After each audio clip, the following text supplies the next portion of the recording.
Chapitre 20. Toujours en danger.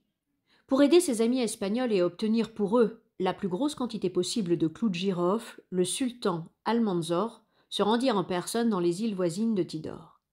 De tous côtés, des barques lourdement chargées affluèrent dans le port où les attendaient les navigateurs, heureux de pouvoir continuer à additionner les bahars. Et quand les marchandises qu'ils donnaient en échange vinrent à manquer, ils se virent contraints d'offrir jusqu'à leurs vêtements et leurs armures pour continuer à remplir les cales. Un jour, les praos du gouverneur de Malkian, une île grosse productrice d'épices, vinrent tourner autour des caravelles. Comment Espinosa et Del Cano pourraient-ils honorer comme ils le méritaient un si important personnage? Ils le firent monter à bord de la Trinidad. Pendant ce temps, Pigafetta cherchait au fond des coffres quelques reliquats des somptueuses étoffes, quelques derniers modèles des robes multicolores à la turque, mais plus rien.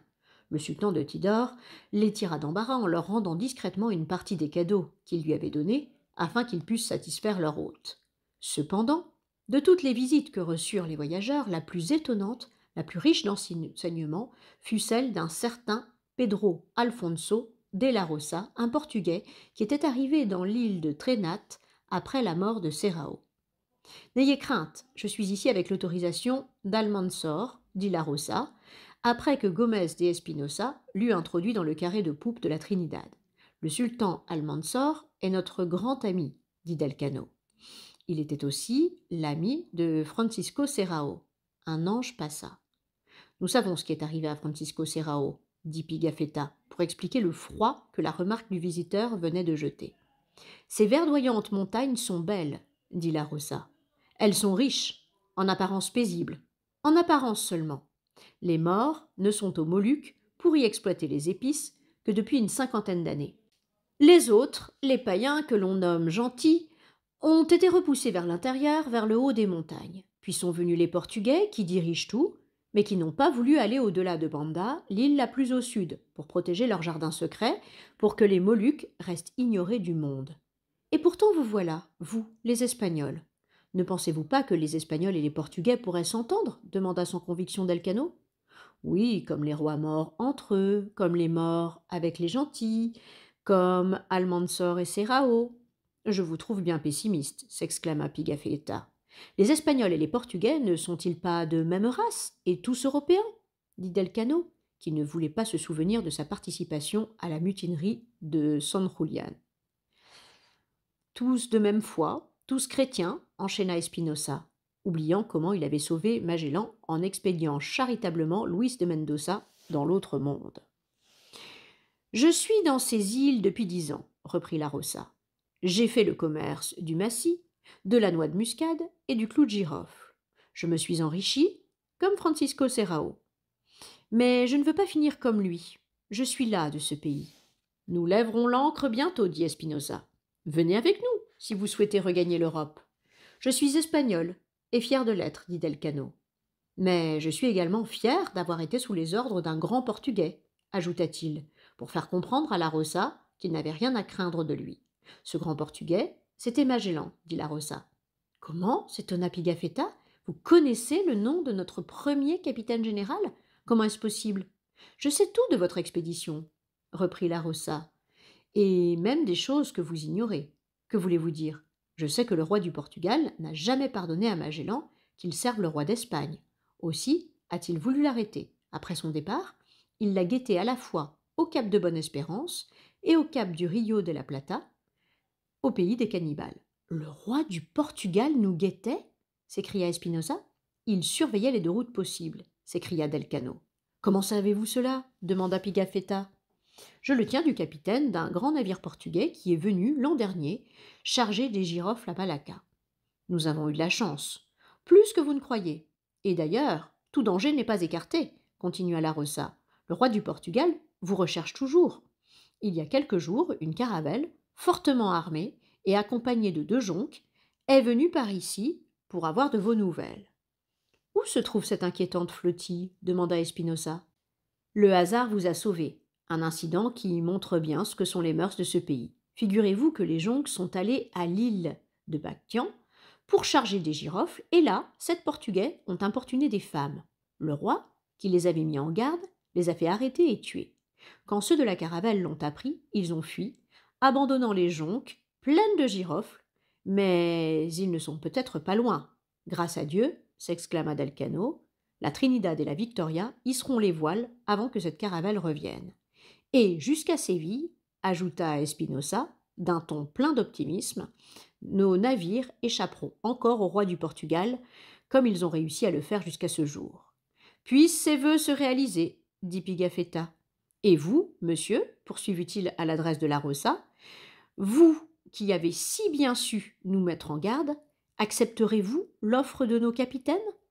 Viendrez-vous avec nous? Messieurs, je vais consulter ma femme, je vous donnerai ma réponse demain, dit la Rosa. Dans les jours qui suivirent, les navigateurs continuèrent de bénéficier de la généreuse collaboration d'Almansor. Le sultan se rendit à Bakhtian où il négocia le rachat de 400 bahars de girofle. Des Portugais les avaient chargés dans 2 jonques et, on ne sait pourquoi, ils ont tout abandonné, dit-il à ses amis. Ces Portugais manquent parfois de suite dans leurs idées, dit Del Cano. Espinosa ne dit rien, mais il accepta ce complément de cargaison. Quand les cales furent pleines, les navigateurs mirent en place des voiles toutes neuves, chacune d'elles portant la croix de Saint-Jacques et l'inscription suivante: cette croix est le signe de notre réussite. Pedro Alfonso de la Rosa et sa femme embarquèrent. Puis des représentants de toutes les îles qui avaient fourni des épices aux Espagnols vinrent dans leurs praos pour les saluer une dernière fois. Spectacle émouvant et grandiose. Les embarcations étaient ornées de bannières faites de plumes de perroquets blanches, jaunes et rouges, et des tambourins rythmaient la cadence des rameurs. Chaque roi fit remettre au capitaine une lettre par laquelle il se déclarait soumis au roi d'Espagne. Le 18 décembre 1521, la Victoria leva l'ancre la première. Le vent gonfla une à une les belles croix de Saint-Jacques, et la plus légère des 2 nefs fit voile vers le large. Mais la Trinidad ne suivit pas. Espinosa venait de donner l'ordre d'appareiller lorsqu'un marin jaillit des entrailles du navire. « On prend l'eau par le fond !» cria-t-il à perdre haleine. La Victoria fait demi-tour. Del Cano vole au secours de son compagnon. Capitaines et officiers cherchent une fissure. Rien. « Écopez, mes braves, écopez !» lance-t-il aux marins qui actionnent la pompe, à ceux qui se démènent avec des seaux. Almansor intervient. Il fait venir des pêcheurs de perles pour qu'ils examinent la coque de l'intérieur. Ces plongeurs ont de longs cheveux qu'ils laissent libres afin qu'ils flottent et s'orientent dans le sens du courant pénétrant dans le navire. Mais ils ne trouvent rien. Tout le jour, toute la nuit et encore le lendemain, l'équipage s'affaire en vain. La lourde nef de 110 tonneaux, le fier navire amiral, celui de Magellan, est gravement blessé et la plaie reste introuvable. Le 20 décembre, les capitaines tombent d'accord sur la seule décision raisonnable: il faut vider la Trinidad, l'abattre en carène et la réparer. Malheureusement, note Espinosa, cela prendra beaucoup de temps et la mousson va changer, peut-être, hasard Del Cano, peut-être pourriez-vous refaire dans l'autre sens la route qui nous a conduits ici. Je n'aurai pas le choix. Je repasserai par l'Amérique. Mais vous, mon ami, ne tardez pas davantage. Profitez des vents favorables. Partez. Par mesure de sécurité, Del Cano décida d'alléger sa cargaison de 50 quintaux de girofle. Et comme certains de ces hommes semblaient envier le sort de ceux qui allaient demeurer à Tidor, il leur offrit le choix entre le départ et une participation à la réparation de la Trinidad. 46 marins, auxquels se joignirent 13 indigènes, acceptèrent de le suivre. 50 hommes, parmi lesquels Carvalho se faisait oublier, restèrent sous les ordres de Gomez de Espinosa. Le 21 décembre 1521, la Victoria s'apprêta à appareiller. Mais le départ fut retardé de quelques heures, car ceux qui restaient voulaient écrire une dernière lettre que ceux qui partaient remettraient à leur famille. Et c'était chaque fois de nouveaux embrassements et de nouvelles larmes. Il fallut bien tout de même que l'artillerie de l'une et l'autre nef se fît entendre, en signe d'adieu, des coups au cœur.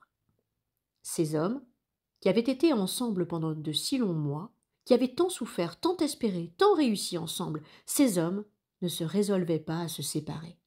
Alors, ceux qui restaient se jetèrent dans des praos et, aussi longtemps qu'ils purent, ils ramèrent derrière la Victoria jusqu'à ce que sa plus haute voile, petite tache blanche à l'horizon, disparût.